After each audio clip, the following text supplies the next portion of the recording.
Hi movie lovers. రోజు non veg తిని తిని బోర్ కొట్టేసినోడికి సడన్గా అరిటాకులో కమ్మనైన వెజ్ మీల్స్ పెడితే ఎలా ఉంటుందో నాకు ఈ సినిమా చూసినప్పుడు కలిగిన ఫీలింగ్ అలానే ఉంది. సత్యం సుందరం రివ్యూలా కాకుండా సినిమా చూస్తున్నంతసేపు ఎలా అనిపించింది అనే నా ఒపీనియన్ చెప్పాలనిపించింది.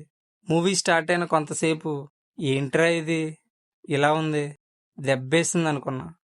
కానీ కార్తీ ఎంటర్ అయిన తర్వాత పర్లేదు, ఎంటర్టైనింగ్ గానే ఉందనిపించింది. మూవీ ఏమో దగ్గర దగ్గర 3 గంటలు అన్నారు, చూస్తుండగానే ఇంటర్వెల్ వచ్చేసింది. I was shocked.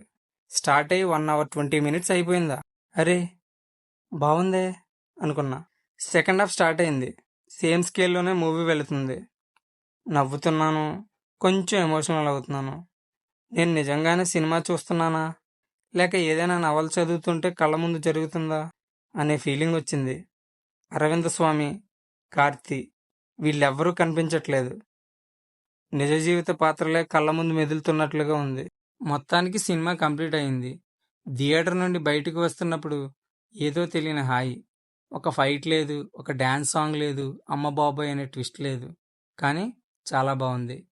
తమిళ్లో విజయ్ సేతుపతి, త్రిష యాక్ట్ చేసిన 96, తెలుగులో శర్వానంద్ అండ్ సమంత యాక్ట్ చేసిన జాను మూవీస్ డైరెక్టరే ఈ మూవీని తీశారు.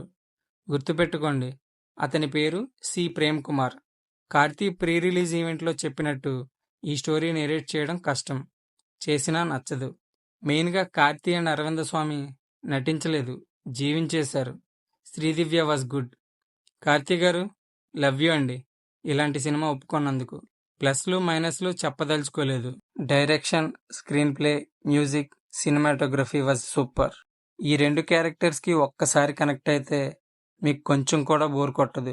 ఇలాంటి సినిమాలు రావడమే చాలా రేర్. కాబట్టి ఫ్యామిలీతో కలిసి హాయిగా 3 గంటలు బయట ప్రపంచాన్ని మర్చిపోయి సత్యం సుందరం అనే ప్రపంచాన్ని చూసేయండి. Thank you.